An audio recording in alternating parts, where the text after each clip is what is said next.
So we're going to jump right in, and we're going to do Cornelius next. Cornelius is really cool in that he's probably the fastest, I want to say the fastest character in the game, as well as the smallest.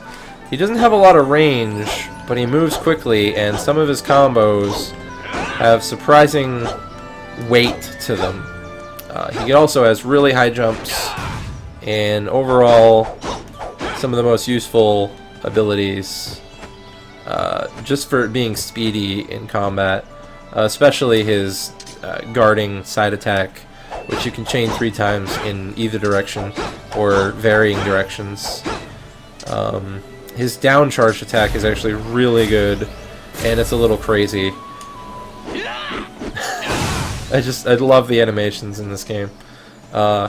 His skills are actually pretty neat. That's one of them.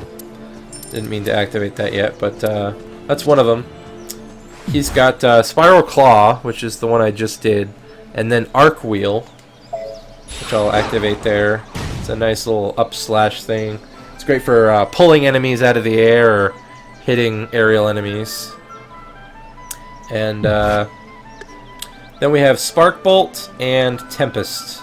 Tempest pretty much makes a Cyclone without a potion, which is kind of nice. I think it's probably a little more powerful. And Spark Bolt is a direct fire lightning magic shot. Alright, let's get on with it. It's a great tool. You can trigger it in the air, out of the air. You can trigger into it from just about anything. Another thing that Cornelius can do is, while you're in midair and you do your dodge, if you press and hold square while you're in your dodge, you will activate that spinny wheel thing, and you can hold that to do that up to 3 times. You can change the direction each time, just like with this ground side dash there. Again, a neat tool for dealing with aerial enemies that are causing you trouble. And aerial enemies tend to be some of the bigger pains in the butts. These fairies here are not so much, but I remember in the main game there being quite a few. So that guy was guarding a lot, you could see. He actually had a guard meter, just like I do. And if you notice, while I hold the guard meter, it will very slowly go down, even if I'm not being attacked. And I believe it refreshes immediately upon letting it go. Yeah, it seems to. But basically this is just to stop you from infinitely holding that down and not being able to take any damage. But it's a useful thing if you're being bombarded or you need to wait out an enemy's strong attack.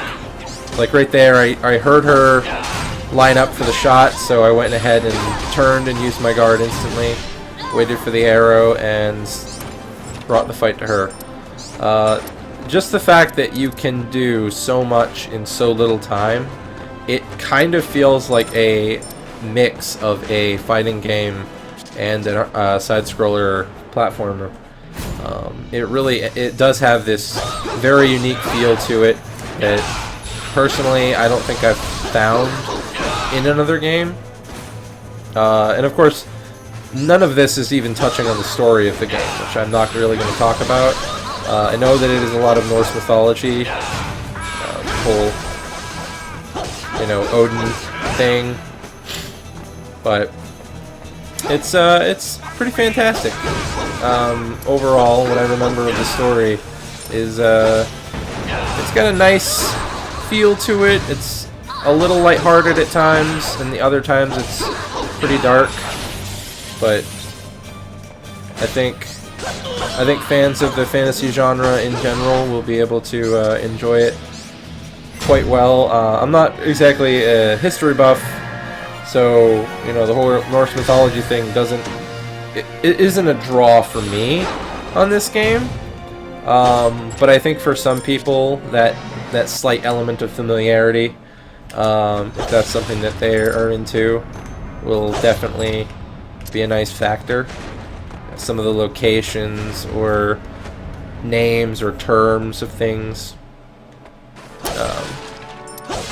be nice to have on hand. I keep activating that accidentally because it's the fireball motion square. So that's why I keep activating it by accident. I'll go ahead and show you guys his Tempest here in a second when these guys pop up. So yeah, basically it just creates a cyclone without the need of a magic potion. And as you can see, it's quite powerful. Most of the magic spells are pretty powerful because they do take a resource that is non-regenerative by default, so... Oh wow. He actually knocked me off even though I was guarding. That was a critical. A very nice one, I might add. I'm gonna see how long I can keep this combo going. Oh, I dropped him. But that was pretty cool. I gotta say, I liked that. I think that's the thing too with the combat revisions for this version of the game. You can just do a lot of cool stuff. You know, you can knock enemies around, ragdoll, chain combos, chain your magic. You know, I can even release one in mid-air, and it'll travel in mid-air. So, as you can see, you can just go nuts with your combos, your skills, your magic, and pretty much do whatever you want. The wonderful part is that in the full game, you'll be able to actually select certain skills and magic as you level up. So presuming that this isn't, you know, what you would have at level 8, which again I doubt, you know, you could end up with some of these, none of these. I honestly don't know, but the fact that it's there, the fact that there is that added element of character customization, it's a real nice touch to an already great game, and I think it factors in some of the things that have been done in other Vanillaware games post the original, that, you know, bringing that into the fold of an already great and classic title just adds so much more replay value. So we're not going to bother buying anything from him. We're not even going to bother doing any food stuff. We're just going to move right on into the boss fight and take him on out. It is a wonderful skill because it doesn't quite make you invulnerable, but sometimes it feels like it. You're just moving so fast. Oh, stunned me. Not entirely sure, but I believe you can wiggle out of stuns by moving the analog stick left and right.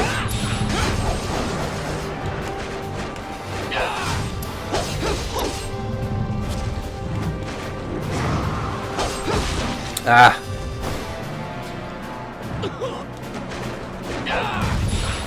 So, all things considered, this demo isn't necessarily to show the story or the difficulty of the game. It's more just to show the characters and the combat. But I believe that the characters and the combat are going to be a large portion of the game for a lot of people.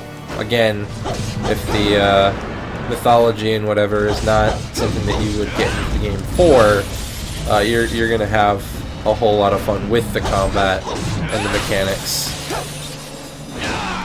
Oh wow, that was interesting.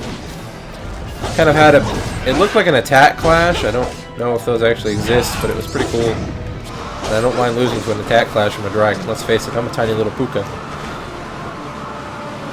Pooka, by the way, is what Cornelius is. They're the rabbit people. It's a type of race. One of the animal races of the game. Don't worry, there's plenty of humans. Aw, I went too high. Ah! He ate me. Alright. See how he likes one of these.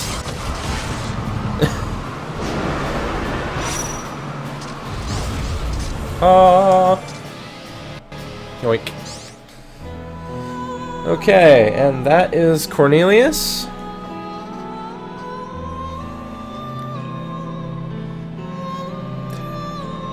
As I said at the start of his run, he has some of the funnest combos, and I don't know, he's just a blast to play.